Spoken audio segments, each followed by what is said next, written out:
Price lord ಪ್ರಿಯರೇ, ದೇವರ ನಾಮಕ್ಕೆ ಸ್ತೋತ್ರವಾಗಲಿ. ದೇವರ ಆಶೀರ್ವಾದ ಸದಾ ನಿಮ್ಮ ಮೇಲೆ ಇರಲಿ. ನಾವು ಈ ಮೊದಲನೇ ಸಂಚಿಕೆಯಲ್ಲಿ ನಾವು ತಿಳಿದುಕೊಂಡಂಥ ವಿಷಯ, ಯೇಸು ಸ್ವಾಮಿ ಶೋಧಿಸಲ್ಪಡೋದಕ್ಕೋಸ್ಕರ ಪವಿತ್ರಾತ್ಮನಿಂದ ಹೋದರು. ಅಲ್ಲಿಂದ ಶೋಧಿಸಲ್ಪಡೋದು ಪವಿತ್ರಾತ್ಮನಿಂದ ಅಡವಿಗೆ ಒಯ್ಯಲ್ಪಟ್ಟರು. ಅಲ್ಲಿ ಶೋಧಿಸರು 40 ದಿವಸ ಉಪವಾಸ ಇದ್ದರು. ಅಲ್ಲಿಂದ ಬಂದಾಗ ಸೈತಾನ ನೀನು ಕಲ್ಲನ್ನು ರೊಟ್ಟಿ ಮಾಡುತ್ತ ಹೇಳ್ದ. ಆಗ ಯೇಸು ಸ್ವಾಮಿ ಹೇಳಿದ್ರು, ಮನುಷ್ಯನು ರೊಟ್ಟಿ ತಿಂದ ಮಾತ್ರದಿಂದ ಬದುಕೋದಿಲ್ಲ, ದೇವರ ಬಾಯಿಂದ ಹೊರಡೋ ಮಾತಿನಿಂದ ಬದುಕ್ತಾನೆ ಅಂತ ಹೇಳೋಷ್ಟರ ಮಟ್ಟಿಗೆ ನಾವು ತಿಳಿದುಕೊಂಡೇವು ಅಲ್ವ ಪ್ರಿಯರೇ? ಇದಿಷ್ಟರ ಬಗ್ಗೆ ಚೆನ್ನಾಗಿ ತಿಳ್ಕೊಂಡಿದ್ದೀವಾ? ಹಾಗಾದರೆ ನಾವು ನಿನ್ನೆ 3-4 ವಾಕ್ಯವನ್ನು ಓದ್ಕೊಂಡಲ್ವಾ? ಇವತ್ತು ಬೇರೆ 5-6 ನಾವು ಓದ್ಕೊಳ್ಳೋಣ. 4ನೇ ಅಧ್ಯಾಯ, ಮತ್ತೆ 4ನೇ ಅಧ್ಯಾಯ 5-6 ಇದನ್ನು ಓದೋಣ. ಮೊನ್ನೆ ನಾವು 1-2, ಅಲ್ಲಿಂದ ನಿನ್ನೆ 2-3, 3-4. ಇವತ್ತು ಮತ್ತಾಯ 4ನೇ ಅಧ್ಯಾಯ 5 ಮತ್ತು 6ನೇ ವಾಕ್ಯವನ್ನು ನಾವು ಓದೋಣ. ಓದಿ ದೇವರ ನಾಮನ ಮಹಿಮೆಪಡಿಸೋಣ. ಒಂದು ಚಿಕ್ಕದಾಗಿ ಒಂದು ಪ್ರೇಯರ್ ಮಾಡ್ಕೊಳ್ಳೋಣ. ಪರಲೋಕ ತಂದೆಯೇ, ಪ್ರಭು ಯೇಸುವಿನ ಅಭಿಷೇಕವಾದ ನಾಮದಲ್ಲಿ ಪವಿತ್ರಾತ್ಮರ ಸಹಾಯದಿಂದ ಸ್ವಾಮಿ ಅಪ್ಪ, ಈ ದಿನ ಈ ರೀತಿಯಾಗಿ ನಾವು ಪ್ರಾರ್ಥಿಸುವಾಗ ನಿನ್ನ ನಾಮ ಮಹಿಮೆಯಾಗಲಿ, ನಿನ್ನ ಕೃಪೆ, ನಿನ್ನ ಬಲ, ನಿನ್ನ ಶಕ್ತಿ ಹಿಡಿದು ಬರಲಿ ಸ್ವಾಮಿ ಅಪ್ಪ. ಕೊಡುವಂಥ ವಚನದ ಭಾಗದ ಮೂಲಕ ನೀನೇ ಮಾತಾಡಿಸು ಸ್ವಾಮಿ. ನೀನು ಮಾತಾಡಿಸೋದು ದೇವರಾಗಿದೆಯಾ ಸ್ತೋತ್ರ. ಪ್ರಕಟಣೆಗಳನ್ನು ಕೊಡೋದು ದೇವರಾಗಿದೆಯಾ ಸ್ತೋತ್ರಪ್ಪ. ಯೇಸುವಿನ ಕೃಪೆಗಳ ನಾಮದಲ್ಲಿ ಬೇಡಿ ಹೊಂದಿದ್ದೇನೆ ತಂದೆ, ಆಮೇನ್. Price lord. ಮತ್ತಾಯ 4ನೇ ಅಧ್ಯಾಯ 5-6. ಈಗ ಕಾನ್ಫರೆನ್ಸಲ್ಲಿ ಇರೋ ಕಾರಣಕ್ಕೋಸ್ಕರ ನೀವು ಎಲ್ಲರೂ ಮಾತಾಡಲೇಬೇಕು. ನನಗೆ ಸ್ವರ ಕೇಳಬೇಕು. ಓದಪ್ಪ. ಆಗ ಸೈತಾನನು ಆತನನ್ನು ಪರಿಶುದ್ಧ ಪಟ್ಟಣಕ್ಕೆ ಕರಕೊಂಡು ಹೋಗಿ ದೇವಾಲಯದ ಶಿಖರದ ಮೇಲೆ ನಿಲ್ಲಿಸಿ ಆತನಿಗೆ, ನೀನು ದೇವರ ಮಗನಾಗಿದ್ದರೆ ಕೆಳಕ್ಕೆ ಧುಮುಕು. ಆತನು ನಿನ್ನ ವಿಷಯವಾಗಿ ತನ್ನ ದೂತರಿಗೆ ಅಪ್ಪಣೆ ಕೊಡುವನು, ನಿನ್ನ ಕಾಲು ಕಲ್ಲಿಗೆ ತಗಲೀತೆಂದು ಅವರು ನಿನ್ನನ್ನು ಕೈಗಳಲ್ಲಿ ಎತ್ತಿಕೊಳ್ಳುವರು ಎಂಬುದಾಗಿ ಬರದದೆಯಲ್ಲ ಎಂದು ಹೇಳಿದನು. ಅದಕ್ಕೆ ಯೇಸು, ನಿನ್ನ ದೇವರಾಗಿರುವ ಕರ್ತನನ್ನು ಪರೀಕ್ಷಿಸಬಾರದು ಎಂಬುದಾಗಿ ಸಹ ಬರದದೆ ಅಂದನು. ಇಲ್ಲಿ ನೋಡಿ, ವಾಕ್ಯವನ್ನು ಚೆನ್ನಾಗಿ ನಾವು ಗಮನಿಸಬೇಕಾದ್ರೆ ಪ್ರಿಯರೇ, ಈಗ ಸ್ಟಾರ್ಟಿಂಗ್ ಇನ್ನೊಂದ್ಸಲ ಓದ್ ಮಗಳೇ. ನಾನು ನಿಲ್ಲಿಸು ಅಂತ ಹೇಳೋದಾದ್ರೆ ನಿಲ್ಲಿಸ್ಬೇಕು ನೀನು. ಆಯ್ತು. ತಗೋ, ನಿಲ್ಲಿಸೋದಾದ್ರೆ ನಿಲ್ಲಿಸ್ಬೇಕು. ಆಗ ಸೈತಾನನು ಆತನನ್ನು ಪರಿಶುದ್ಧ ಪಟ್ಟಣಕ್ಕೆ ಕರಕೊಂಡು ಹೋಗಿ ದೇವಾಲಯದ ಶಿಖರದ ಮೇಲೆ ನಿಲ್ಲಿಸಿ ಆತನಿಗೆ, ನೀನು ದೇವರ ಮಗನಾಗಿದ್ದರೆ ಕೆಳಕ್ಕೆ ಧುಮುಕು. ನೋಡಿ, ಇವಾಗ ಇಲ್ಲಿಗೆ ನಿಲ್ಲಿಸಿ. ಇಲ್ಲಿ ಚೆನ್ನಾಗಿ ನಾವು ಅರ್ಥ ಮಾಡ್ಕೋಬೇಕಾಗಿರೋ ಸಂಗತಿ, ಯೇಸು ಸ್ವಾಮಿ ಉಪವಾಸ ಇದ್ದು ಬಂದ ತಕ್ಷಣವೇ ಅವನು ಏನು ಮಾಡೋದು, ಏನಂತ ಪೀಡಿಸ್ದ? ಕಲ್ಲನ್ನ ರೊಟ್ಟಿ ಮಾಡು ಅಂತ ಪೀಡಿಸ್ದ ಅಲ್ವಾ? ಆಗ ಅವನು ಏನು ಮಾಡ್ತಾನೆ? ದೇವರ ವಾಕ್ಯ, ಮನುಷ್ಯರು ತಂದೆಯಾದ ದೇವರ ಬಾಯಿಂದ ಹೊರಡೋ ಮಾತಿನಿಂದ ಬದುಕ್ತಾರೆ ಹೊರತು ರೊಟ್ಟಿ ತಿಂದ ಮಾತ್ರದಿಂದ ಬದುಕೋದಿಲ್ಲ, ದೇವರ ಬಾಯಿಯಿಂದ ಹೊರಡುವ ಪ್ರತಿಯೊಂದು ಮಾತಿನಿಂದ ಬದುಕ್ತಾರೆ ಅಂತ ಹೇಳ್ಬಿಟ್ಟು ಸೈತಾನನ ಕಳಿಸಿದ್ರು.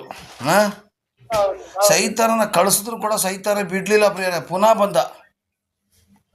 ಇದರಲ್ಲಿ ನಾವು ಅರ್ಥ ಮಾಡ್ಕೋಬೇಕಾಗಿರೋ ಸಂಗತಿ, ನಾವು ಒಂದು ಸಲ ಸೈತಾನನ ನಾವು ವಾಕ್ಯ ಪ್ರಕಾರ ಪ್ರಾರ್ಥನೆ ಮಾಡಿ ಓಡಿಸಿದ್ರು ಕೂಡ ಅವನು ಪುನಃ ಬರ್ತಾನೆ ಅಂತ ಹೇಳಿದ್ರೆ ನಾವಿಲ್ಲಿ ಕಾಣಬೇಕಾಗಿದೆ. ಗೊತ್ತಾಗ್ತಾ ಇದೆಯಾ? ಈಗ ನೋಡಿ, ಒಂದು ಸಲ ಬಂದು ಹೋದ್ಮೇಲೆ ಅವನು ಹೋಗ್ಬೇಕಾಗಿತ್ತಾನೆ. ಪುನಃ 2ನೇ ಸಲ ಬರ್ತಾ ಇದ್ದಾನೆ. ಅದರ ಅರ್ಥ ಎಂದರೆ ಸೈತಾನ ಪುನಃ ನಮ್ಮ ಹತ್ರ ಬಂದೇ ಬರ್ತಾನೆ. ನಾವು ಪ್ರಾರ್ಥನೆ ಮಾಡಿದ್ರು ಕೂಡ ಯೇಸು ಸ್ವಾಮಿ ಹತ್ರನೇ ಜೊತೆಯಲ್ಲೇ ಬಂದಂಥ ಸೈತಾನ, ಶೋಧಿಸಲಿಕ್ಕೋಸ್ಕರ ಬಂದಂಥ ಸೈತಾನ ನಿಮ್ಮನ್ನು ಬಿಡ್ತಾನ ಅಂತ ಹೇಳೋದ್ರೆ ನಾವಿಲ್ಲಿ ಆಲೋಚನೆ ಮಾಡಬೇಕಾಗಿರ್ತಕ್ಕಂಥ ಸಂಗತಿ ಆಗಿದೆ ಪ್ರಿಯರೇ. ಹಾಗಾದರೆ ಸೈತಾನ ಪುನಃ ಬಂದ. ಇಲ್ಲಿ ಬಂದು ಏನು ಮಾಡ್ತಾನೆ ಅಂದರೆ, ದೇವಾಲಯದ ಶಿಖರದ ಅಲ್ಲಿ ಓದಪ್ಪ. ಬಂದು ಏನು ಮಾಡ್ತಾನೆ ಅಂತೇಳಿ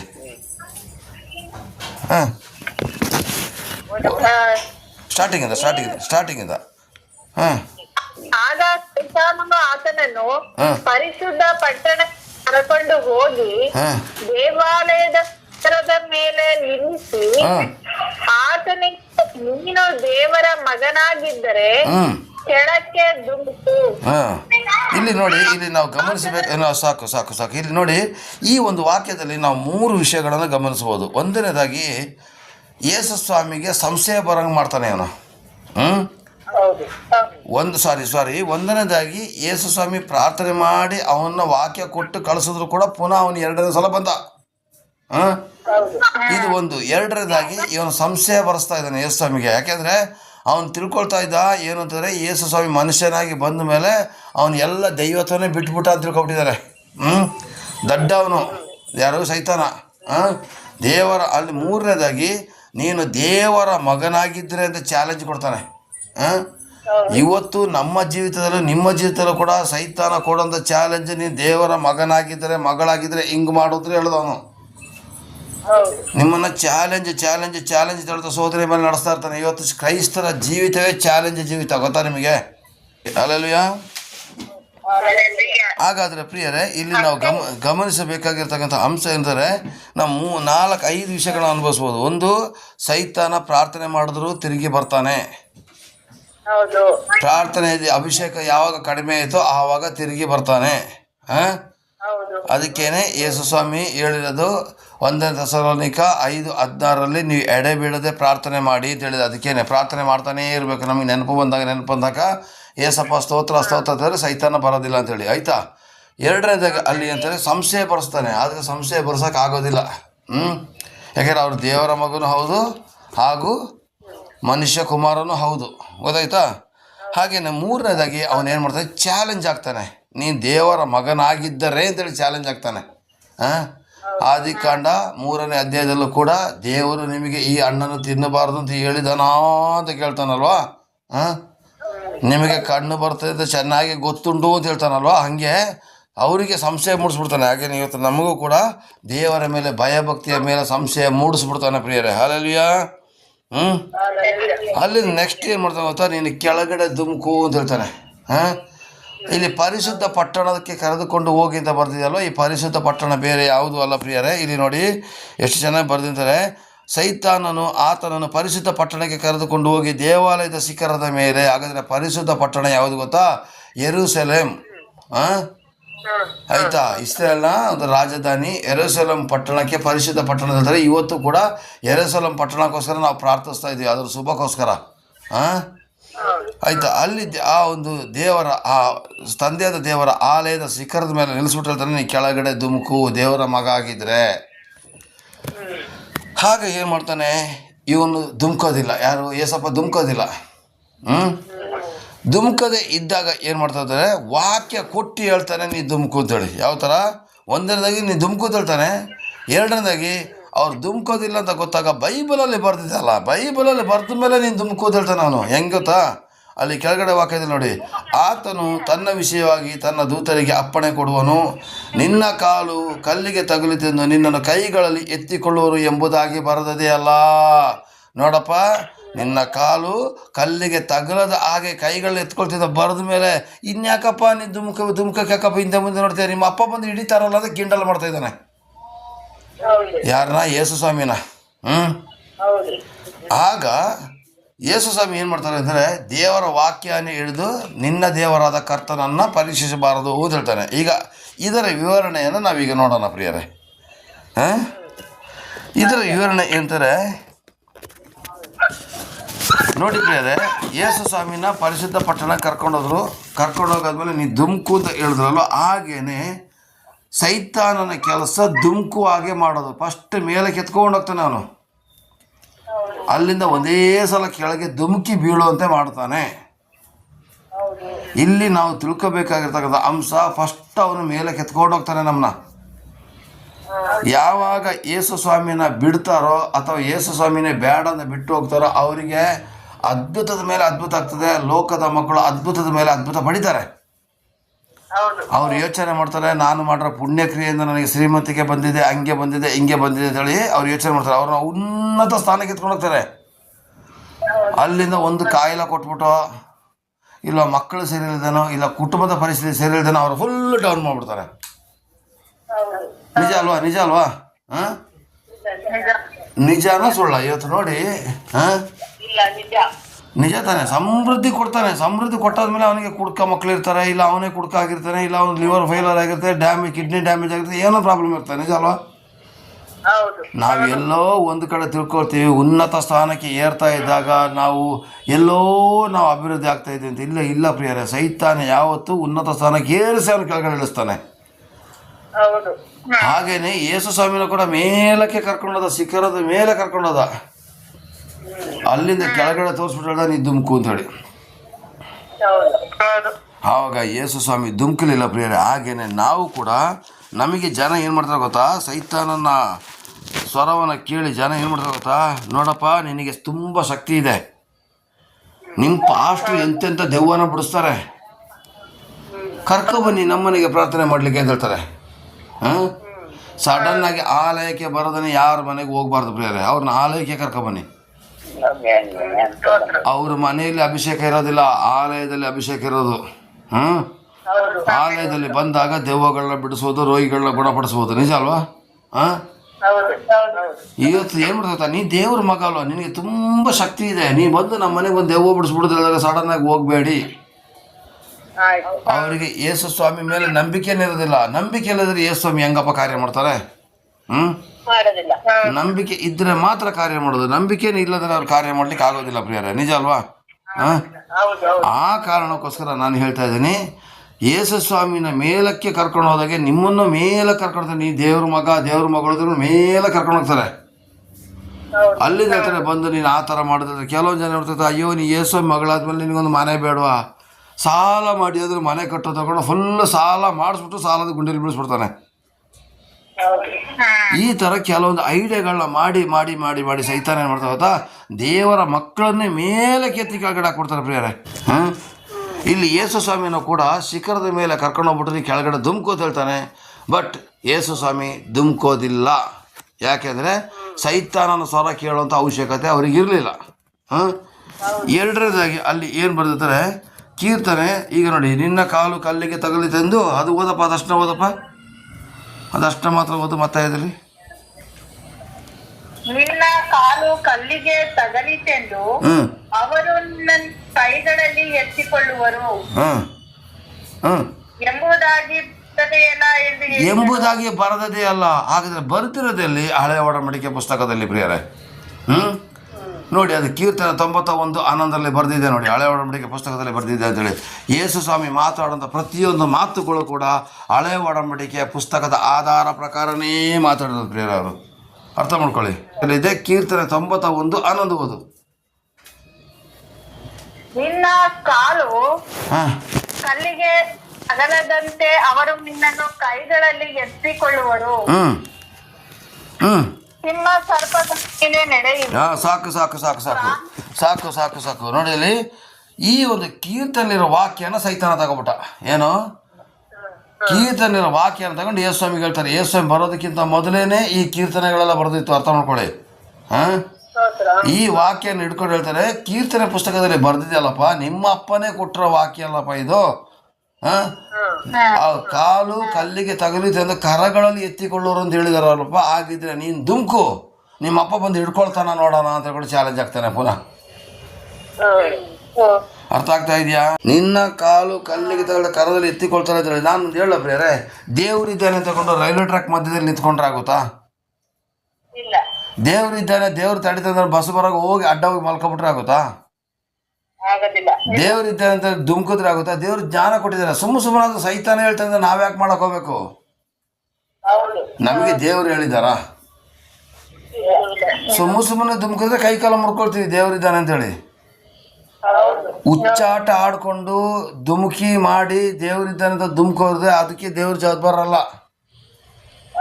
ಇವತ್ತು ನಾವೇನು ಮಾಡ್ತೀವಿ ಗೊತ್ತಾ, ದುಮ್ಕಿ ದುಮ್ಕಿ ದುಮ್ಕಿ ಎಲ್ಲ ಕೆಲಸಗಳಿಗೆ ಕೈ ಹಾಕ್ತೀವಿ, ಸೋಲಪ್ಕೊಬರ್ತೀವಿ. ದೇವ್ರು ಮಾತಾಡೋದು ಕೇಳಿರೋದಿಲ್ಲ, ಸಡನ್ ಆಗಿ ಬಿಸ್ನೆಸ್ ಕೈ ಹಾಕ್ತೀವಿ. ದೇವ್ರು ಮಾತಾಡಿರೋದಿಲ್ಲ, ಮಕ್ಕಳು ಮದುವೆ ಕೈ ಹಾಕ್ಬಿಡ್ತೀವಿ. ಯಾವುದೋ ಹೆಣ್ಣನ್ನ ಯಾವುದೋ ಗಂಡನ ತಂದಾಕ್ಬಿಡ್ತೀವಿ. ನಾವು ದುಡುಕಿ ದುಡುಕಿ ನಿರ್ಧಾರ ತಗೊಳ್ತೀವಲ್ಲ, ಅದರಿಂದ ಆಗೋದೇ ಕೊನೆಗೆ ಅನಾಹುತ ಪ್ರಿಯರೇ. ಯಾವತ್ತೂ ಕೂಡ ಸೈತಾನ ದುಮ್ಕು ಬಿಡಬೇಡಿ. ಯೋಚನೆ ಮಾಡಿ ಯಾವುದೇ ವ್ಯವಹಾರ ಕೈ ಹಾಕ್ಬೇಕ್ರೆ. ನಮ್ಮ ರಾಜ ಮಾಡಿ ದುಮ್ಕಿ ಎಷ್ಟು ಕಣ್ಣೀರು ಹಾಕಿದಾರೆ ಗೊತ್ತು. ಯಾವುದೋ ಅಮ್ಮ ಟೀಚರು ಬ್ಯಾಂಕದ ಲೋನ್ ತೆಗೆದುಕೊಡ್ತಿದ್ರೆ ಆಗುತ್ತಾ? ಆಗೋದಿಲ್ಲ ಆಗೋದಿಲ್ಲ. ಡಾಕ್ಟ್ರ್ ಬಂದ್ಬಿಟ್ಟು ನಾನು ಬೈಕ್ ರಿಪೇರಿ ಮಾಡಿಕೊಡ್ತೀನಿ ಅಂತ ಹೇಳ್ದಂಗೆ. ಹೌದು ಬ್ಯಾಂಕಲ್ಲಿ ಇರೋರು ಸಾಲ ಕೊಡಬೇಕು. ಇದು ಸ್ಕೂಲ್ ಟೀಚರ್ನ ಮಾಡಿಸ್ಕೊಡ್ತೀನಿ ತಗೊಂಡು ಸ್ಕೂಲ್ ಟೀಚರ್ಗೆ 6 ಲಕ್ಷ ಕೊಟ್ಬಿಟ್ಟಿದ್ರು ಇವರು. ಇಲ್ಲ ಮಾಡಿಸಿದ್ರಾ? ಇಲ್ಲ ತಾನೆ. ಇಲ್ಲ. ಈಗ ಹೆಂಗಾಯ್ತು ಗೊತ್ತಾ, ನೀವು ಡಾಕ್ಟ್ರ್ ಕೈಯಲ್ಲಿ ಬೈಕ್ ರಿಪೇರಿ ಮಾಡೋ ಕೊಟ್ಟಂಗೆ. ಹೌದು ಬ್ಯಾಂಕಲ್ಲಿ ಮಾಡೋಂಥ ಕೆಲಸನ ಹೋಗಿ ಟೀಚರ್ ಕೈಲಿ ಕೊಟ್ರಿ, ಬೇರೆ ಕೈಲಿ ಕೊಟ್ಟು ಮಾಡಿಸಿದ್ರೆ ಆಯಮ್ಮ ಮಾಡಲಿಲ್ಲ. ಯಾಕಂತ ಅವಳಿಗೆ ಮಾಡೋ ಕೆಪಾಸಿಟಿ ಇಲ್ಲ ಅಲ್ವಾ? ಹಾಗೆ ದೇವರು ಪ್ರತಿಯೊಬ್ಬರಿಗೂ ಒಂದೊಂದು ಕೆಪಾಸಿಟಿಗಳನ್ನ ಕೊಟ್ಟಿದ್ದಾರೆ ಪ್ರಿಯರೇ. ಒಬ್ಬರಿಗೆ ಆರಾಧನೆ ಮಾಡೋಂಥ ಕರೆ, ಒಬ್ಬರಿಗೆ ವಾಕ್ಯ ಓದೋಂಥ ಕರೆ, ಒಬ್ಬರಿಗೆ ಪ್ರಾರ್ಥನೆ ಮಾಡೋಂಥ ಕರೆ, ಒಬ್ಬರಿಗೆ ದೆವ್ವ ಬಿಡಿಸೋಂಥ ಕರೆ, ಒಬ್ಬರಿಗೆ ರೋಗಿಗಳನ್ನು ಗುಣಪಡಿಸೋ ಕರೆ. ಎಲ್ಲ ಕರೆ ಎಲ್ಲರಲ್ಲೂ ಇಲ್ಲ ಪ್ರಿಯರೇ. ಆಗ ನಮ್ಮ ಕರೆಗಳು ಏನಂತ ತಿಳ್ಕೊಂಡು ನಾವು ಮಾಡಬೇಕೇ ಹೊರತು ಪ್ರಿಯರೇ, ನಾವೇನಾದರೂ ದುಡುಕಿ ಅವನು ಮಾಡ್ತಾನಲ್ಲ ಅಂತ ನೀನು ದೆವ್ವ ಬಿಡಿಸೋಕೆ ಹೋದ್ರೆ ಗ್ಯಾರಂಟಿ ಎಟ್ಟು ಬೀಳ್ತದೆ ಅಲ್ವಾ? ಇಲ್ಲಿ ಗಮನಿಸಬೇಕಾದಂಥ ಅಂಶ, ಯೇಸು ಸ್ವಾಮಿನ ತಂದೆಯಾದ ದೇವರು ಏನಕ್ಕೆ ಕಳಿಸಿರೋದು? ನಮ್ಮ ಪಾಪಗಳನ್ನ ಒತ್ತುಕೊಂಡು ನಮ್ಮ ಪಾಪನ ಪರಿಹಾರ ಮಾಡೋಕ್ಕೋಸ್ಕರ ಮತ್ತು ನಮಗೆ ನೀತಿ ಮಾರ್ಗವನ್ನು ಕಲಿಸಿಕೊಡೋದು ಕಳಿಸಿರೋದಲ್ವಾ? ಆದರೆ ಸೈತಾನ ನೋಡಿದ್ರೆ ದುಮ್ಕ ಕಳ್ತಾರೆ. ಅಪ್ಪ ಏಸು ತಂದೆಯಾದ ದೇವರು ಯೇಸು ಸ್ವಾಮಿನ ಕಳಿಸಿಕೊಟ್ಟಿರೋದು ಕೆಳಗಡೆ ದುಮ್ಕಿ ಬೀಳಕ ಇಲ್ಲ ತಾನೆ. ಕೇಳಿಸ್ಕೋಬೇಕು, ಎಲ್ಲರೂ ಮಾತಾಡಬೇಕು. ತಂದೆಯಾದ ದೇವರು ಯೇಸು ಸ್ವಾಮಿನ ಕಳಿಸಿಕೊಟ್ಟಿದ್ದು ಕೆಳಗಡೆ ಬಿದ್ದು ದುಮ್ಕಿ ಸಾಯಿತಲ್ಲ. ಅವರು ನಮ್ಮ ಪಾಪ ಪರಿಹಾರ ಮಾಡೋದಕ್ಕೆ ಮತ್ತು ನಮ್ಮನ್ನ ನೀತಿ ಮಾರ್ಗದಲ್ಲೂ ಮತ್ತು ಸತ್ಯ ಮಾರ್ಗದಲ್ಲೂ ದೇವರ ಮಾರ್ಗದಲ್ಲಿ ನಡೆಸೋದಕ್ಕೆ ಅವರು ಬಂದರು.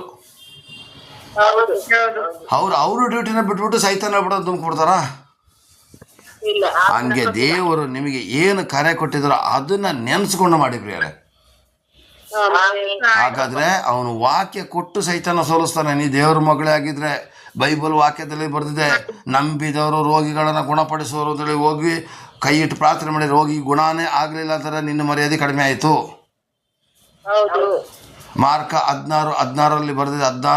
16ನೇ ಅಧ್ಯಾಯ 17ನೇ ವಾಕ್ಯದಲ್ಲಿ ಬರೆದಿದೆ, ನಂಬಿದವರು ರೋಗಿಗಳ ಮೇಲೆ ಕೈ ಇಟ್ಟರೆ ಗುಣ ಆಗ್ತದೆ, ದೆವ್ವಗಳು ಬಿಟ್ಟು ಹೋಗ್ತದೆ ಅಂತ ಬರೆದಿದೆ. ನಂಬುದವರು ಬರ್ದೇ ಇರ್ತಿದ್ರಲ್ಲ, ಬಾ ಬಾ ಬಾ ಬಾ ಬಾ ಒಂದು ನಮ್ಮಲ್ಲಿರೋ ದೆವ್ವನ ಬಿಡಿಸುತ್ತಾರೆ, ನೀವು ಓಡೋಗ್ಬಿಡಬೇಡಿ, ರೋಗಿನ ಗುಣಪಡಿಸಿದ್ರೆ ಹೋಗ್ಬೇಡಿ. ನಿಮಗೆ ಯಾವ ಕಾರ್ಯ ಕೊಟ್ಟಿದ್ದಾರೆ? ನಿಮಗೆ ಯಾವ ಕಾರ್ಯ ಕೊಟ್ಟಿದ್ದಾರೆ ಅರ್ಥ ಮಾಡ್ಕೊಳ್ಳಿ ಅದನ್ನ. ಪೊಲೀಸ್ ಕೆಲಸನೇ ಮಾಡಬೇಕು, ಮೇಷ್ಟ್ರು ಕೆಲಸ ಮಾಡಬೇಕು. ಮೇಷ್ಟ್ರು ಬಂದು ಪೊಲೀಸ್ ಕೆಲಸ ಮಾಡೋದಿಲ್ಲ, ಪೊಲೀಸರು ಬಂದು ಮೇಷ್ಟ್ರು ಕೆಲಸ ಮಾಡೋಕ್ಕಾಗೋದಿಲ್ಲ. ಹಾಗೇನೆ ಕ್ರಿಸ್ತನಲ್ಲಿ ನಮಗೆ ಕೆಲವೊಂದು ಕರೆಗಳನ್ನು ಕೊಟ್ಟಿದ್ದಾರೆ ಪ್ರಿಯರೇ, ಅದನ್ನು ಮಾತ್ರ ನಾವು ನೆರವೇರಿಸೋಣ. ನಾವು ಒಬ್ಬರೇ ಹೋಗಿ ಪ್ರಾರ್ಥನೆ ಮಾಡಿದ ಸಮಯದಲ್ಲಿ ನಿಮಗೆ ಆ ಕರೆ ಇಲ್ಲದ್ರೆ ಕೆಲವೊಂದು ಸಲ ದೇವರು ಸಹಾಯ ಮಾಡ್ತಾರೆ ನಿಮಗೆ. ಆದರೆ ಆದರೆ ಆದರೆ ತಿಳ್ಕೊಳ್ಳಿ, ಸೈತಾನ ಹೇಳ್ತಾನೆ ನೀ ದೇವ್ರ ಮಗಳಾಗಿದ್ರೆ ಬಂದು ಮಾಡೋದು, ದಯವಿಟ್ಟು ಮಾಡಕ್ಕೆ ಹೋಗ್ಬೇಡಿ, ಪ್ರಾರ್ಥನೆ ಮಾಡಿನೇ ಮಾಡಿ. ಇವತ್ತು ಯೇಸು ಸ್ವಾಮಿನ ಕಳಿಸಿರೋದು ಪಾಪ ಪರಿಹಾರಕ್ಕೋಸ್ಕರ ಕಳಿಸಿರೋದೇ ಹೊರತು ಅವ್ರನ್ನ ಕೆಳಗಡೆ ದುಮ್ಕಲಿಕ್ಕಲ್ಲ ಪ್ರಿಯರೇ. ಆಗ ಅಲ್ಲಿ ಸೈತಾನ ಈಗ 4ನೇ ಅಧ್ಯಾಯಕ್ಕೆ ಬಾ ಮಗಳೇ. ಮತ್ತೆ 4ನೇ ಅಧ್ಯಾಯದಲ್ಲಿ 6ನೇ ವಾಕ್ಯದಲ್ಲಿ ನೋಡಿ ಬರ್ತಿದೆ, ನಿನ್ನ ಕಾಲು ಕಲ್ಲಿಗೆ ತಗಲಿದಿಂದ ಅವರು ನಿನ್ನ ಕೈಗಳಲ್ಲಿ ಎತ್ತಿಕೊಳ್ಳುವರು ಅಂತ ಹೇಳಿದಾಗ ಯೇಸು ಸ್ವಾಮಿ ಏನು ಬರ್ತಿದೆ ನೋಡಿ, ಏನು ಹೇಳೋದು ನೋಡಿ, ಓದಿ. ನಿನ್ನ ದೇವರಾಗಿರುವ ಕರ್ತನನ್ನು ಪರೀಕ್ಷಿಸಬಾರದೆಂದು ಎಂಬುದಾಗಿ ಸಹ ಬರೆದದೆ ಅಂದನು. ಈಗ ವಾಕ್ಯಕ್ಕೆ ಉಲ್ಟಾ ವಾಕ್ಯ ಕೊಡ್ತಿದ್ದಾರೆ ಏಸಪ್ಪ. ಬೈಬಲಲ್ಲಿ ಬರ್ತಿದೆ ದೇವ್ರನ್ನ ಪರೀಕ್ಷೆ ಮಾಡಬಾರ್ದು ಅಂತೇಳಿ. ಇವತ್ತು ದೇವ್ರನ್ನ ಪರೀಕ್ಷೆ ಮಾಡೋರು ಎಷ್ಟು ಜನ ಇದ್ದೀವಿ ಗೊತ್ತಾ? ಅಪ್ಪ ನೀನು ಹಂಗೆ ಮಾಡಿಕೊಟ್ಬಿಟ್ರೆ ನಾನು ಹಿಂಗೆ ನಿನಗೆ ಕೊಡ್ತೀನಿ, ನೀನು ನನಗೆ ಇಷ್ಟು ಲೋನ್ ಮಾಡಿಸ್ಕೊಟ್ಬಿಟ್ರೆ ನಾನು 1,000 ರೂಪಾಯಿ ಬಂದು ಆರ್ಕೆ ಕೊಟ್ಬಿಡ್ತೀನಿ, ನೀನು ಜಾಗ ತೆಗೆದುಕೊಟ್ಬಿಟ್ರೆ ನಿನಗೆ ಹಂಗೆ ಮಾಡ್ತೀನಿ. ದೇವ್ರನ್ನೇ ಪರೀಕ್ಷೆ ಮಾಡೋದು ಇವತ್ತು. ಇಲ್ಲಿ ಬರ್ದಿದೆ ನಿನ್ನ ದೇವರಾದ ಕರ್ತನನ್ನು ಪರೀಕ್ಷಿಸಬಾರದು ಅಂತ ಹೇಳಿದ್ರೆ ಅದರ ಅರ್ಥ ಏಸಪ್ಪ ಇದ್ದಾರೆ ಅಂತ ಹೋಗಿ ಧುಮುಕಬೇಡಿ. ದೇವರೇ ಹೇಳಿದ್ರೆ ನಿಮ್ಮ ಕಾಲು ಮುರಿದೋಯ್ತದೆ ಅಂತ. ಅದಕ್ಕೆ ಆಧಾರ ಅದು ಆ ವಾಕ್ಯನ ಎಲ್ಲಿಂದ ತಗೊಂಡ್ರು ನೋಡೋಣ ಏಸಪ್ಪ.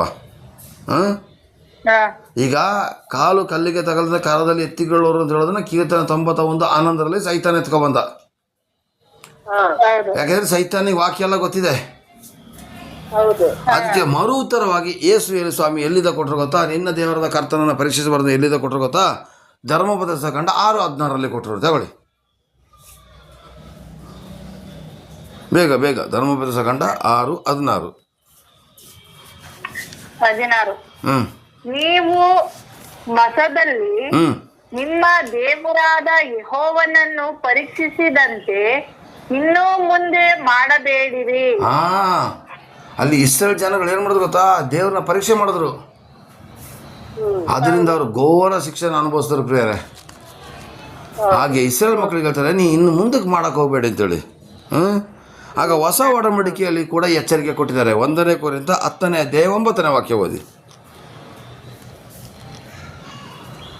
1 ಕೊರಿಂಥ 1 ಕೊರಿಂಥ 10:9 ವಾಕ್ಯ. ಇವತ್ತು ಬರೀ ಮತ್ತೆ 5:6-7 ವಿವರಣೆ. 5:6-7 ಈ ವಾಕ್ಯದ ವಿವರಣೆ, 3 ವಾಕ್ಯ. 1 ಕೊರಿಂಥ 10:9 ವಾಕ್ಯ. ಆಯ್ತಾಯ್ತು. 10:9 ವಾಕ್ಯ. ಅವರಲ್ಲಿ ಕೆಲವರು ಕರ್ತನನ್ನು ಪರೀಕ್ಷಿಸಿ ಸರ್ಪಗಳಿಂದ ನಾಶವಾದರು. ನಾವು ಪರೀಕ್ಷಿಸದೆ ಇರೋಣ. ಆ ಕಾಲದ ಜನಗಳು ಕರ್ತನನ್ನು ಪರೀಕ್ಷಿಸಿ ಸರ್ಪದಿಂದ ನಾಶ ಆಗ್ಬಿಟ್ರಂತೆ. ಹೌದು. ಈಗ ನಾವು ಯಾವ ಥರ ನಾಶ ಆಗ್ತಿದ್ದೀವಿ ಗೊತ್ತಾ? ಕೊರೋನಾ, ಹೌದು, ಮನೆಯಲ್ಲಿ ಸಮಸ್ಯೆಗಳು, ಇಕ್ಕಟ್ಟುಗಳು, ಬಂಧನಗಳು, ಇದೆಲ್ಲದರಿಂದ ನಾವು ಸಾಯ್ತಾ ಇದ್ದೀವಿ ಪ್ರಿಯರೇ. ಹೌದು, ಇದನ್ನು ಅರ್ಥ ಮಾಡ್ಕೊಳ್ಳಿ ಪ್ರಿಯರೇ. ನಾವು ಪರೀಕ್ಷೆ ಮಾಡಿದಷ್ಟು ನಮ್ಮ ಮೇಲೆ ಪ್ರಾಬ್ಲಮ್ ಜಾಸ್ತಿ. ಹೌದು. ದೇವರೇ, ನೀ ಅದೇನು ಮಾಡ್ತೀಯ ಮಾಡ್ಕೋದ್ರೆ ಬಿಟ್ಬಿಡೋದೇ ಒಳ್ಳೇದು. ನಾನು ಕೂಡ ಪರೀಕ್ಷೆ ಮಾಡ್ತಿದ್ದೀನಪ್ಪ, ನಾನು ಕೂಡ ಪರೀಕ್ಷೆ ಮಾಡ್ತಾಯಿದ್ದೀನಿ. ದೇವರೇ, ಈ ಥರ ಮಾಡ್ಬಿಡು, ಆ ಥರ ಮಾಡ್ಬಿಡು ಹೇಳಿ ಕೊನೆಗೆ ನಮಗೆ ನಿಜವಾಗಿ ನೋವಾಗ್ತದೆ ಪ್ರಿಯರೇ. ಯಾಕತ್ತಾ? ದೇವರು ಮಾಡಿರ್ತಕ್ಕಂಥ ಉಪಕಾರನ ನೆನೆಸ್ಕೊಳ್ಳಿ. ಅಲ್ಲಲ್ಲಿಯ ಇವತ್ತು ನಿಜವಾಗಿ ದೇವರು ಮಾಡತಕ್ಕಂಥ ಉಪಕಾರ ನೆನೆಸ್ಕೊಳ್ಳೋರು ದೇವ್ರನ್ನ ಯಾವುದೇ ಕಾರಣಕ್ಕೂ ಕೂಡ ದೇವರನ್ನು ಪರೀಕ್ಷೆ ಮಾಡೋದಿಲ್ಲ. ಅದಕ್ಕೆ ಆಧಾರ ಕೀರ್ತನೆ 95:9 ಓದಿ. ಕೀರ್ತನೆ 95:9. ಬೇಗ ಬೇಗ. ಆಯ್ತಾಯ್ತು.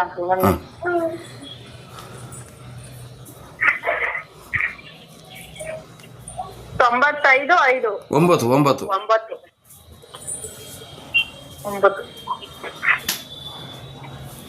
ಅಲ್ಲಿ ಅವರು ನನ್ನನ್ನು ಪರೀಕ್ಷಿಸಿದರು. ಅವರು ನನ್ನ ಮಹತ್ ಕಾರ್ಯಗಳನ್ನು ನೋಡಿದರು, ನನ್ನನ್ನು ಶೋಧಿಸಿದರು. ನೋಡಿ ಎಷ್ಟು ದುಃಖದಲ್ಲಿ ಹೇಳ್ತಾರೆ ಅಂದ್ರೆ, ಸ್ವಾಮಿ, ನಾನು ಅವ್ರ ಕುಟುಂಬದಲ್ಲಿ ಮಾತು ಕಾರ್ಯಗಳನ್ನ ಮಾಡಿದ್ರು ಕೂಡ ಅವ್ರು ಮರ್ತು ಬಿಟ್ಟು ನನ್ನ ಪುನಃ ಪರೀಕ್ಷೆ ಮಾಡ್ತಾರಲ್ಲ ಅಂತ ದುಃಖ ಪಡ್ತಾರಂತ. ಇನ್ನೊಂದ್ಸಲ ಓದ್ ಮಗಳೇ. ಅಲ್ಲಿ ಅವರು ನನ್ನನ್ನು ಪರೀಕ್ಷಿಸಿದರು, ಅವರು ನನ್ನ ಕಾರ್ಯಗಳನ್ನು ನೋಡಿದರು, ನನ್ನನ್ನು ಶೋಧಿಸಿದರು. ನೋಡಿ, ದೇವರ ಮಾತು ಕಾರ್ಯಗಳನ್ನ ನೋಡಿದ್ರು ಕೂಡ ಶೋಧನೆಗೊಳಪಡಿಸ್ತಾ ಇದಾರಂತೆ ಪ್ರಿಯರೇ. ಹೌದು. ಹಲೋ, ಒಬ್ಬರೇ ಇರೋದ? ಇಲ್ಲ ಕಣ, ಹೇಳೋಣ ಅಲ್ಲ, ಮಾತಾಡಬೇಕು. ಪ್ರೈಸಲಾ, ನೀವೆಲ್ಲ ನಿದ್ರೆ ಮಾಡ್ತೀರಿ ಇಲ್ಲ ಅಂತ ನನಗೆ ಗೊತ್ತಾಗೋದಿಲ್ಲ ಕಾನ್ಫರೆನ್ಸ್ ಅಲ್ಲಿ ಇರೋದಕ್ಕೆ. ಅಲ್ಲಲ್ವಿಯಾ, ಆ ಹಿರಿಯರು, ನಮ್ಮ ಹಿರಿಯರು ದೇವರ ಮಾತು ಕಾರ್ಯಗಳನ್ನು, ಅದ್ಭುತ ಕಾರ್ಯ ಇವತ್ತು ನೋಡಿ ಪ್ರಿಯರ, ಸಭೆಗಳಲ್ಲಿ ಸಾಮಾನ್ಯವಾಗಿ ಅದ್ಭುತ ಆಗಿರೋರೇ ಬಿಟ್ಟು ಹೋಗ್ಬಿಡೋದು. ಅದ್ಭುತ ಯಾರ ಮನೆ ಜಾಸ್ತಿ ಆಗಿಲ್ಲ ಅವರೆಲ್ಲರೂ ಸಭೆಯಲ್ಲಿದ್ದಾರೆ. ಅದ್ಭುತ ಜಾಸ್ತಿ ಆಗಿ ಅಭಿವೃದ್ಧಿ ಹೊಂದಿದವರೇ ಈಗ ಸಭೆನ ಬಿಟ್ಬಿಟ್ಟು ಹೋಗ್ಬಿಟ್ಟಿದ್ದಾರೆ. ಇದು ನಮ್ಮ ಸಭೆಯಲ್ಲಿ ಮಾತ್ರ ಅಲ್ಲ, ಎಲ್ಲ ಸಭೆಗಳಲ್ಲೂ ಇದ್ದಿದ್ದೆ. ಎಲ್ಲ ಸಭೆಗಳಲ್ಲೂ ಕೂಡ ಅದ್ಭುತ ಆಗಿರೋರೆಲ್ಲ ನಿಂತ್ಕೊಬಿಟ್ಟಿದ್ದಾರೆ. ಇವತ್ತು ಪ್ರಪಂಚದಲ್ಲಿ ಚರ್ಚ್ಗಳಲ್ಲಿ ಕಾಲಿಡಕ್ಕೆ ಜಾಗ ಇರ್ತಿರ್ಲಿಲ್ಲ. ಇದು ಸತ್ಯ ಸತ್ಯ ಸತ್ಯ. ಅದ್ಭುತ ಆಗಿರೋರೆಲ್ಲ ನಿಂತಿದ್ದಾರೆ. ಶೋಧನೆ ಬಂದವರು ಬಿಟ್ಟೋಗ್ಲಿ ಪಾಪ, ಬೇಡ ಅಂತ ಹೇಳೋದಿಲ್ಲ. ಬಂದು ಒಳ್ಳೇದಾಗಿಲ್ವಾ ಬಿಟ್ಟೋಗ್ಬಿಡ್ಲಿ ಬೇಕಿದ್ರೆ. ಆದರೆ ಒಳ್ಳೇದಾಗಿರೋರು ಇವತ್ತು ಬಿಟ್ಟೋಗ್ತಿದ್ದಾರೆ ಪ್ರೇರೆ, ಅದೇ ದುಃಖ. ನೋಡಿ, ಅವ್ರು ಹೇಳ್ತಾರೆ, ಸ್ವಾಮಿ ದುಃಖದಲ್ಲಿ ಹೇಳ್ತಾರೆ, ನನ್ನ ಮಹತ್ ಕಾರ್ಯಗಳನ್ನು ನೀವು ನೋಡಿದ್ರು ಕೂಡ ನನ್ನ ಪರೀಕ್ಷೆ ಮಾಡ್ತಿದ್ದೀರಲ್ಲಪ್ಪ, ನನಗೆ ಸೈತಾನ ಶೋಧನೆ ಕೊಡೋದಕ್ಕಿಂತಲೂ ನೀವು ನನಗೆ ಶೋಧಿಸ್ತಾ ಇದ್ದೀರಲ್ಲ ಅಂತೇಳಿ. ಇನ್ನೊಂದ್ಸಲ ಓದ್ ಮಗಳೇ. ಅಲ್ಲಿ ಅವರು ನನ್ನನ್ನು ಪರೀಕ್ಷಿಸಿದರು. ಅಲ್ಲಿ ಅವರು ನನ್ನನ್ನು ಪರೀಕ್ಷಿಸಿದರು. ಅಲ್ಲಿ ಅವರು ಯಾರು? ಹಳೆ ಒಡಂಬಡಿಕೆಯ ಭಕ್ತರು ಅಲ್ಲಿ ನನ್ನ ಪರೀಕ್ಷಿಸಿದರು. ನೆಕ್ಸ್ಟ್. ಅವರು ನನ್ನ ಮಹತ್ ಕಾರ್ಯಗಳನ್ನು ನೋಡಿದರು, ಹಾಂ, ನನ್ನನ್ನು ಶೋಧಿಸಿದರು. ಶೋಧಿಸಿದರು. ಈಗ ಸೈತಾನನ ಶೋಧನೆ ಅಲ್ಲ, ಈಗ ದೇವರಿಗೆ ನಿಜವಾಗಿ ಶೋಧನೆ. ಈಗ ನಮ್ಮದೇ ಶೋಧನೆ ಗೊತ್ತಾ. ಹೌದು ಹೌದು ನಾವೇ ದೇವ್ರನ್ನ ಪರೀಕ್ಷೆ ಮಾಡಿ ನೋವು ಕೊಡ್ತಾ ಇದ್ದೀವಿ ಪ್ರಿಯರೇ. ಹೌದಣ್ಣ, ಹೌದು ಈ ಕೆಲಸ ಬೇಡ. ನಾವು ಪ್ರಾರ್ಥನೆ ಮಾಡೋಣ, ದೇವ್ರು ಏನು ಮಾಡ್ತಾರೋ ಮಾಡಲಿ. ಹೌದು ಗುಂಡಿಗಂತೂ ಹಾಕೋದಿಲ್ಲ, ಹೌದು ನಮ್ಮನ್ನ ಮೇಲಕ್ಕೆ ಎತ್ತಾರೆ. ಹಾಂ, ಗುಂಡಿಗಂತೂ ಹಾಕೋದಿಲ್ಲ, ಗ್ಯಾರಂಟಿ ತಿಳ್ಕೊಳ್ಳಿ, ಗುಂಡಿಗೆ ಹಾಕೋದಿಲ್ಲ ಹೌದು ಮೇಲಕ್ಕೆ. ಆದರೆ ಹಂಗೇನೆ ಸೈತಾನು ಕೂಡ ಮೇಲಕ್ಕೆ ಎತ್ತಾನೆ. ನಾವು ಮೇಲಕ್ಕೆ ಹೋಗುವಾಗ ಪ್ರಿಯರೇ, ನಾವು ತಿಳ್ಕೊಬೇಕು ಏನು ಗೊತ್ತಾ. ಅಲೋ, ಒಂದು ನಿಮಿಷ. ನಾವು ಮೇಲಕ್ಕೆ ಹೋದಾಗ ತಿಳ್ಕೊಬೇಕು, ಸೈತಾನದಿಂದ ನಾನು ಮೇಲಕ್ಕೆ ಹೋಗ್ತಾ ಇದ್ದೀನ, ದೇವರಿಂದ ಮೇಲಕ್ಕೆ ಹೋಗ್ತಿದ್ದೀನ ತಿಳ್ಕೊಬೇಕು ಪ್ರಿಯರೇ. ಹಾಗಾದರೆ ನಾವು ಇಲ್ಲಿ ಗಮನಿಸಬೇಕಾದಂಥ ಅಂಶ ಯಾವುದೆಲ್ಲ ಗೊತ್ತಾ ಪ್ರಿಯರೇ. ಇವತ್ತು ಒಂದನೇದಾಗಿ ಯೇಸು ಸ್ವಾಮಿನ ಪರಿಶುದ್ಧ ಪಟ್ಟಣಕ್ಕೆ, ಅಂದರೆ ಯೆರೂಸಲೇಮ್ ಪಟ್ಟಣ ದೇವಾಲಯಕ್ಕೆ ಕರ್ಕೊಂಡು ಹೋಗ್ಬಿಟ್ಟು ಅವ್ರನ್ನ ಕೆಳಗಡೆ ದುಮ್ಕು ಅಂತ ಹೇಳಿದ್ರು. ಅರ್ಥ ಮಾಡ್ಕೊಳ್ಳಿ. ಈಗ ಕೊನೆಯದಾಗಿ ವಿವರಣೆ ಕೊಡ್ತಾ ಇದ್ದೀನಿ. ದುಮ್ಕು ಅಂತ ಹೇಳಿದ್ರು, ಅವ್ರು ದುಮ್ಕಲಿಲ್ಲ ಪ್ರಿಯರೇ. ಯಾಕೆ ದುಮ್ಕಲಿಲ್ಲ ಅಂತಾರೆ, ಅವರು ದುಮ್ಕೋಕ್ಕೋಸ್ಕರ ಬರಲಿಲ್ಲ, ಅವರು ನಮ್ಮನ್ನು ಬಿಡಿಸಿ ಕಾಪಾಡೋದಕ್ಕೋಸ್ಕರ ಬಂದರು ಅಷ್ಟೇ ಪಾಪದಿಂದ. ಮತ್ತಾಯ 1:21 ಪ್ರಕಾರ ನಮ್ಮನ್ನು ಪಾಪದಿಂದ ಬಿಡಿಸಿ ಕಾಯಕ್ಕೆ ಬಂದರೆ ಹೊರತು ದುಮ್ಕಕ್ಕಲ್ಲ. 1ನೇ ಪಾಯಿಂಟ್. 2ನೇದಾಗಿ ಏನು ಮಾಡ್ದ, ಇವನು ದುಮ್ಕೋದಿಲ್ಲ ಅಂತ ಗೊತ್ತಾದಾಗ ದೇವ್ರ ವಾಕ್ಯ ಹಿಡಿದ್ಬಿಟ್ಟು ಬಂದ ಸೈತಾನ. ನೀನು ದೇವರ ಮಗನೇ ಆಗಿದ್ರೆ ನೀನು ದುಮ್ಕೋದ ಫಸ್ಟ್ ಚಾಲೆಂಜ್ ಮಾಡ್ದ. 2ನೇ ಸಲ ಅವನು ಏನು ಮಾಡ್ದ, ನಿನ್ನ ಕಾಲು ಕಲ್ಲಿಗೆ ತಗಲಬಾರ್ದು ಅಂತ ನಿನ್ನ ವಾಕ್ಯದಲ್ಲಿ ಕರದಲ್ಲಿ ಎತ್ಕೊಳ್ತಾರೆ ಅಂತ ಬರ್ದಿದೆಯಲ್ಲಪ್ಪ, ನೀ ಅದ್ರ ಪ್ರಕಾರ ನೀ ದುಮ್ಕು, ನಿಮ್ಮ ಅಪ್ಪ ಬಂದು ಹಿಡಿತಾನ ನೋಡೋಣ ಅಂತ ಚಾಲೆಂಜ್ ಹಾಕ್ದ. ಹಾಂ, ಆಗ ಸ್ವಾಮಿ ಏನು ಹೇಳಲಿಲ್ಲ, ಅವನ ಜೊತೆ ತುಂಬ ಮಾತಾಡೋಕೆ ಹೋಗಲಿಲ್ಲ. ಇವತ್ತು ದೆವ್ವಡ್ದವ್ರ ಜೊತೆ ತುಂಬ ಮಾತಾಡಬೇಡಿ, ನಿನ್ನ ದೇವರಾದ ಕರ್ತನನ್ನು ಪರೀಕ್ಷಿಸಬಾರ್ದು ಅಂತ ಬಿಟ್ಬಿಟ್ರು. ಅದರ ಅರ್ಥ ಏನಂತಾರೆ, ಇದನ್ನು ನಾವೀಗ ತಿಳ್ಕೊಬೇಕಾಗಿರ್ತಕ್ಕಂಥ ವಿಷಯ ಏನು ಗೊತ್ತಾ ಪ್ರಿಯರೇ, ನಾವು ದೇವರನ್ನು ಪರೀಕ್ಷಿಸಬಾರದು, ಸೈತಾನನ ಸ್ವರ ಕೇಳಿ ಸೇವೆ ಮಾಡಬಾರ್ದು. ನಮ್ಮನ್ನು ದೇವರ ಮಕ್ಕಳು ಮೇಲೆ ಕೆತ್ತಿದಾಗ ನಾವು ಅಟ್ಟಕ್ಕೆ ಏರ್ಬಿಡ್ಬಾರ್ದು. ಇವತ್ತು ಏನಾಗ್ತಿದೆ ಗೊತ್ತಾ, ಪಾಸ್ಟರ್ಸ್ಗಳಿಗೆ ಏನಾಗಿದೆ ಗೊತ್ತಾ, ದೇವರು ಕೊಟ್ಟಂಥ ವರನ ಉಪಯೋಗಿಸ್ಕೊಂಡು ಅವ್ರ ಹೆಸರು ಮುಂದಕ್ಕೆ ಬರ್ತಿದೆ. ನಮ್ಮ ಪಾಸ್ಟ್ರ್ ಏನು ಗೊತ್ತಾ, ದೆವ್ವಗಳು ಬಿದ್ದು ಒದ್ದಾಡ್ಬಿಡ್ತವೆ ಅಂತ ಹೇಳ್ತಾರೆ. ಟಿ ವಿಲೆಲ್ಲ ನೋಡಿ ಹುಚ್ಚು ಬಂದಂಗೆ ಕುಣಿತಾ ಇರ್ತಾರಲ್ಲ, ಅದೆಲ್ಲ ಸುಳ್ಳು ಕಣ್ರಿ. ದೆವ್ವನ ಬಿಡಿಸ್ಬೇಕಾದ್ರೆ ಪವಿತ್ರಾತ್ಮ ಒಂದೇ ಒಂದು ಮಾತಿನಿಂದ ಬಿಡಿಸ್ಬಿಡ್ತಾರೆ ಅವರು. ಸುಮ್ಮನೆ ಆದರೆ ಏನು ಗೊತ್ತಾ, ದೆವ್ವ ಬಂದಂಗೆ ಆಡೋದು, ಕುಣ್ದಂಗೆ ಆಡೋದು, ಹುಚ್ಚು ಬಂದಂಗೆ ಆಡೋದು, ಅದೆಲ್ಲ ಸುಳ್ಳು. ಇವತ್ತು ದೇವರು ಕೊಟ್ಟಂಥ ವರನ ಹೆಂಗೆಲ್ಲ ಉಪಯೋಗಿಸ್ಕೊಳ್ತಾ ಇದ್ದಾರೆ ಪ್ರಿಯರೇ. 2ನೇದಾಗಿ ಅಲ್ಲಿ ಏನು ಗೊತ್ತಾ ಪ್ರಿಯರೇ, ಪಾಸ್ಟರ್ಸ್ಗಳು ಕೂಡ ದೇವರು ಕೊಟ್ಟಂಥ ವಾಕ್ಯನ ಇಷ್ಟ ಬಂದಾಗೆ ಉಪಯೋಗಿಸ್ಕೊಂಡು ಉಲ್ಟಾ ಪಲ್ಟಾ ಮಾಡಿ ವಾಕ್ಯ ಕೊಡ್ತಿದ್ದಾರೆ. ಒಂದು ವಾಕ್ಯ ಹಿಡ್ಕೊಳ್ಳೋ ಅದನ್ನೇ ಚುಚ್ಚಿ ವಾಕ್ಯ ಕೊಡೋದು. ಇವತ್ತು ಸುಮಾರು ಸಭೆಗಳಲ್ಲಿ ಬರೀ ದಶಮಾಂಶದ ಬಗ್ಗೆನೇ ವಾಕ್ಯ ಕೊಡ್ತಾರೆ, ಕಾಣಿಕೆ ಬಗ್ಗೆನೇ ವಾಕ್ಯ ಕೊಡ್ತಾರೆ ಪ್ರಿಯರೇ. ತಪ್ಪು. ದೇವ್ರ ವಾಕ್ಯನ ಕಾಣಿಕೆ ಕೊಡಬೇಕು, ಅದ್ರ ಬಗ್ಗೆ ವಾಕ್ಯ ಕೊಡಬೇಕು. ಊಟಕ್ಕೆ ಉಪ್ಪಿನಕಾಯಿ ಥರ ಇರಬೇಕದು. ಇವತ್ತು ಉಪ್ಪಿನಕಾಯಿನೇ ಊಟ ಆಗ್ಬಿಟ್ರೆ ಹೆಂಗೆ? ಇವತ್ತು ನಡೀತಾ ಇದೆ. ಆಯಿತಾ, ನೆಕ್ಸ್ಟ್ ಅಲ್ಲಿ 3ನೇದಾಗಿ ಪ್ರಿಯರೇ, ಸೈತಾನ ಹೇಳ್ತಾನೆ, ಏಸಪ್ಪ ನಿನಗೆ ಶ್ರೀಮಂತಿಗೆ ಕೊಡ್ತೀನಿ ಅಂತ ಹೇಳಿದಾರಲ್ಲ, ಸೋಲನ ಮಾಡಿ ಮನೆ ಕೊಟ್ಟು ಆಸ್ತಿ ತೆಗಿಂತಲೇ ಹೇಳ್ಬಿಡ್ತಾನೆ ಅವನು. ದೇವರು ತೀರ್ಸೋ ಶಕ್ತಿ ಕೊಡ್ತಾರೆ. ನೀವು ಮನೆ ಕೊಟ್ಟೋದಾಗ ದಯವಿಟ್ಟು ಮಾಡೋಕ್ಕೆ ಹೋಗ್ಬೇಡಿ, ನಿಮ್ಮ ಹತ್ರ ಇದ್ದರೆ ಮಾತ್ರ ಮಾಡಿ. ಶ್ರೀಮಂತಿಗೆ ತಗೊಂಬಂದ್ರೆ ಉಲ್ಟಾ ಹೊಡಿಸ್ತಾನೆ. ಇವತ್ತು ಏನಾಗಿದೆ ಗೊತ್ತಾ, ಬರುವಾಗ ಏನು ಇರೋದಿಲ್ಲ, ಪ್ರಾರ್ಥನೆ ಮಾಡಿ ಅಭಿವೃದ್ಧಿ ಆದಮೇಲೆ ನಾನು ಚರ್ಚೆಗೆ ಬರೋಕ್ಕೆ ಟೈಮ್ ಇರೋದಿಲ್ಲ ಗೊತ್ತಾ. ಸ್ಟಾರ್ಟಿಂಗಲ್ಲಿ ವಾರ ಬರ್ತಾ ಇದ್ದವರು ಅಭಿವೃದ್ಧಿ ಆದಮೇಲೆ ಚರ್ಚಿಗೆ ಬರೋಕ್ಕೆ ಟೈಮ್ ಇಲ್ಲ ಅಂತ ಹೇಳೋ ಥರ ಇರೋದು. ಇವತ್ತು ಸೈತಾನ ಮಾಡ್ತದೆ, ಬಿಸಿ ಮಾಡಿಬಿಟ್ಟು ಜನಗಳನ್ನ ಸಾಯಿಸ್ತಾ ಇದ್ದಾನೆ. ಹಲ್ಲೆಲೂಯಾ. ನೆಕ್ಸ್ಟ್ ಇನ್ನೊಂದು ಏನು ಗೊತ್ತಾ, ಇನ್ನೊಂದು ತಪ್ಪಾದ ಮಾತೇನು ಗೊತ್ತಾ, ಪಾಪ ಮಾಡಿದ್ರೂ ಪರವಾಗಿಲ್ಲ, ದೇವ್ರ ಹತ್ರ ಬಂದು ಒಪ್ಕೊಬಿಡು ಅಂತ ಹೇಳ್ತಾರಲ್ಲ, ಅದು ದೊಡ್ಡ ಸುಳ್ಳು ಪ್ರಿಯರೇ. ಸಾಧ್ಯವಾದಷ್ಟು ನಾವು ಪಾಪದಿಂದ ಹೊರಗಡೆ ಇರಲಿಕ್ಕೆ ಪ್ರಯತ್ನ ಪಡಬೇಕು. ಹಂಗೆ ಹೇಳ್ಕೊಂಡು ಬಿಡಿಸ್ಲಿಕ್ಕೆ ಆಗದೇ ಇರೋಂಥ ಕೆಲವೊಂದು ಪಾಪಗಳಿದೆ ಪ್ರಿಯರೇ. ಕೋಪ ಎಲ್ಲ ಸಡನ್ ಬಂದ್ಬಿಡ್ತದೆ.